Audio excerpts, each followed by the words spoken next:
Bro, we have a He-Man Masters of the Universe movie coming out. It's got Jared Leto. Is it gonna be good? Let's check it out. All that stuff that only exists in legends and bedtime stories.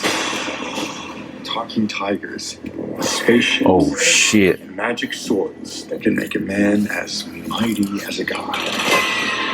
Where I come from, that stuff is real. Dang, even as a little kid. Bro, so I already saw this trailer, right? But this dude is actually buff. And he has those abs where it looks like he has steroids. You to be safe. And that's what we need. That's what we need in these movies. They never find you. There's People are flipping their tits over it. They are so mad. this obsession with nerd stuff and sword things. It's not a good look. Like a D&D dude. My brother. Look, bro. And he's like just a big buff dude. It's dependent on people to go and see the film for it to actually do good. But I feel like this guy could definitely be the next Arnie. Sir, you can't do that. Don't worry, the sword's mine.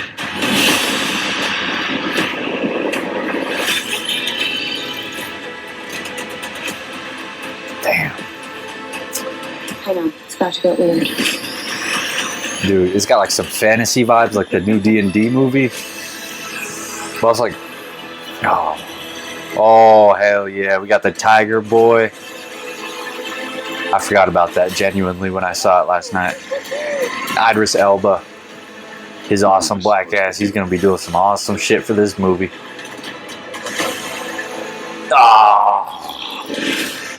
Skeletor. All right, this is Jared Leto. Jared Leto is playing Skeletor, and as we all know, he's a complete lunatic. He's crazy. He's got a cult. He's got like some sex allegations. He's like toxic cancer for any box office movie. He's a box office bomb. This movie got standing ovation. Like this movie, Masters of the Universe, a He-Man film, because people loved it so much. It was so entertaining, and if Jared Leto does a good job, like he did a great job as Wallace in Blade Runner 2049, I know he can play a villain. Protect them.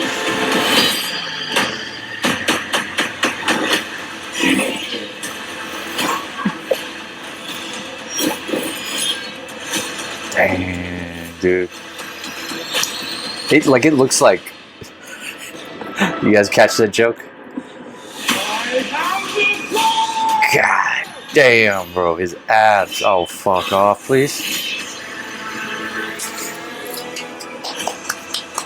Hell yeah, dude. You know, I do want him to match He-Man's physique, but god damn. Like, still pretty cool. Look at this dude. I didn't even notice him.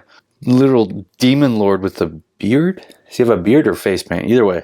Shit, dude. That's a cool design. That's a cool design indeed. So He-Man, Masters of the Universe. This film is set to hit June 5th, 2026. Is this the perfect movie for teenagers and young adults to go see? I think so. You have the nostalgia factor for all like the old fucks. And then you've got the perfect mixture of comedy and just insane visual candy. Think of all the superhero movies. Like when Aquaman came out, I remember all the soccer moms were going to see that movie. They wanted to take their children to see it so they could see Jason Momoa and his huge ripped body in all the glory that it was. And I don't blame them. But if movie studios are all about making money, why in the hell do they not capitalize on this more? Why do they keep casting skinny people to play these superheroes? Skinny people who are beautiful, but they cast these people because, I don't know, popularity? No, man. You could cast someone, a legit bodybuilder, someone who takes acting classes, and put them in these roles. Imagine Natasha Aoki to play a superhero. She would be perfect to play Wonder Woman. You need to start getting people who actually put the work into their bodies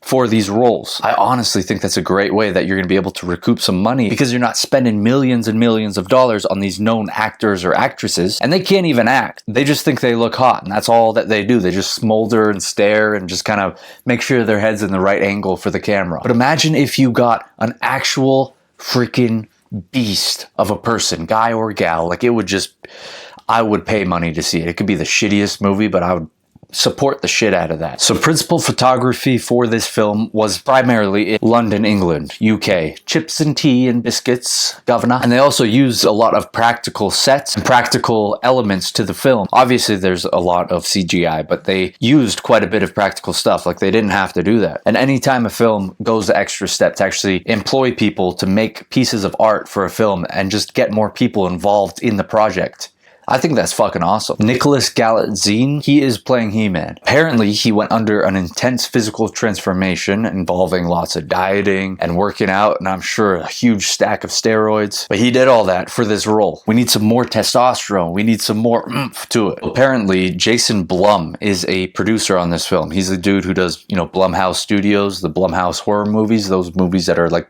90% hit or miss. He's one of the producers. That's pretty cool. I like when I see people stepping out of whatever their familiar territory is. Literally all that means is he just dumped a whole bunch of money into it and he supported it. And that's freaking awesome. I'm sure he has the money, but it's still pretty cool. I'm excited to see this film. I hope they have it IMAX 3D. I've not seen a 3D movie in so damn long. I think the last 3D movie was Thor: Love and Thunder. And that movie was ass. All right, ladies and gentlemen.